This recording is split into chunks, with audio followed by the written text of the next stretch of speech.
Hello guys, അപ്പം ഇന്ന് നമ്മൾ എങ്ങോട്ടേക്കാന്ന് വെച്ച് കഴിഞ്ഞാൽ ഇതൊരു ഉത്രാടപ്പാച്ചലിൻ്റെ വ്ളോഗാണ്. രാവിലെ വരെ ഒരു പണിയില്ലാണ്ട് വെറുതെ ഇരുന്ന ഞങ്ങൾക്ക് ഉച്ചയായപ്പോഴേക്കും അമ്മമാർ പണി തന്നിട്ടുണ്ടായിരുന്നു. പ്രത്യേകിച്ചൊന്നുമില്ല, വീട്ടിലേക്ക് കുറച്ച് സാധനങ്ങളൊക്കെ മേടിക്കാനായിട്ടായിരുന്നു. ആദ്യം നമ്മളപ്പോൾ ചെരുപ്പ് കടയിലായിരുന്നു കയറി. അവൾക്ക് ഒരു ചെരുപ്പൊക്കെ എടുക്കാനുണ്ടായിരുന്നു. അവൾ നാട്ടിൽ വന്നിട്ടുണ്ടായിരുന്നു കേട്ടോ. അപ്പോൾ അവൾക്ക് ഓണത്തിന് ഇടാനായിട്ട് ഒരു പുതിയ ചെരുപ്പ് എടുക്കാനാണ് നമ്മൾ വന്നത്. അവിടെ വന്ന് അധികം നേരം പോസ്റ്റ് ആക്കേണ്ട വന്നില്ല. പുള്ളിക്കാരി ഒരു ചെരുപ്പൊക്കെ കണ്ടു വെച്ചിട്ടുണ്ടായിരുന്നു കേട്ടോ. അപ്പം നമ്മൾ വേഗം അത് എടുത്തിട്ട് പെട്രോൾ അടിക്കാനായിട്ടാണ് പോയത്.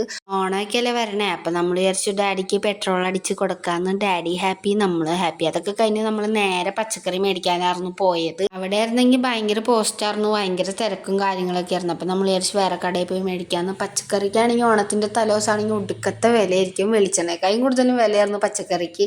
പിന്നെ എന്തെങ്കിലും ആവട്ടെ എന്ന് വിചാരിച്ച് നമ്മൾ പച്ചക്കറി മേടിച്ച് നേരെ ഇറങ്ങിയിട്ടുണ്ടായിരുന്നു. അത് കഴിഞ്ഞിട്ട് നമുക്ക് വേറെ കുറച്ച് സാധനങ്ങളൊക്കെ മേടിക്കാനുണ്ടായിരുന്നു.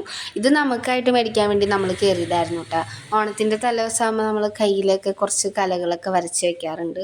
മൈലാഞ്ചി മേടിക്കാൻ വേണ്ടി അവൾ കയറിയിട്ടായിരുന്നു കേട്ടോ. അവളായിരുന്നു കയറിയത്. അപ്പോൾ അവളെടുത്ത വീഡിയോസും കാര്യങ്ങളൊക്കെയാണ്. അങ്ങനെ നമ്മൾ സാധനങ്ങളും കാര്യങ്ങളൊക്കെ മേടിച്ചിട്ട് വേഗം തലശ്ശേരി പോയിട്ട് ചായ കുടിക്കാൻ വേണ്ടി കയറിയിട്ടുണ്ടായിരുന്നു. അവിടെ പോയിരുന്ന് ചായ കുടിക്കാനാണെങ്കിൽ അടിപൊളിയായതുകൊണ്ട് നമ്മൾ അങ്ങടേക്കാട് വിട്ടായിരുന്നു. അവിടെയാണെങ്കിൽ ഇന്ന് പതിവില്ലാത്ത തിരക്കും കാര്യങ്ങളൊക്കെ ആയതുകൊണ്ട് ഞാൻ അവിടെ ഇരുന്ന് ഭയങ്കര പോസ്റ്റായിട്ടുണ്ടായിരുന്നു. അതിൻ്റെ ഇടയിൽ ഞാൻ കുറച്ച് ക്യൂട്ട്നെസ് ഒക്കെ ഇട്ട് വരിയിട്ടുണ്ടായിരുന്നു.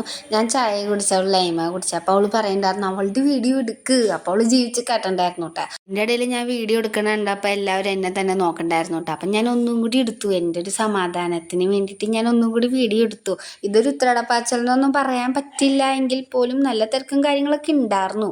ഓണവും തിരുവോണമൊക്കെ കഴിഞ്ഞിട്ടാണ് ഞാൻ ഈ വീഡിയോ പോസ്റ്റ് ചെയ്യണത്. അപ്പം നെക്സ്റ്റ് വീഡിയോയിൽ കാണാം. അപ്പോൾ ഓക്കെ, ബൈ ഗൈസ്.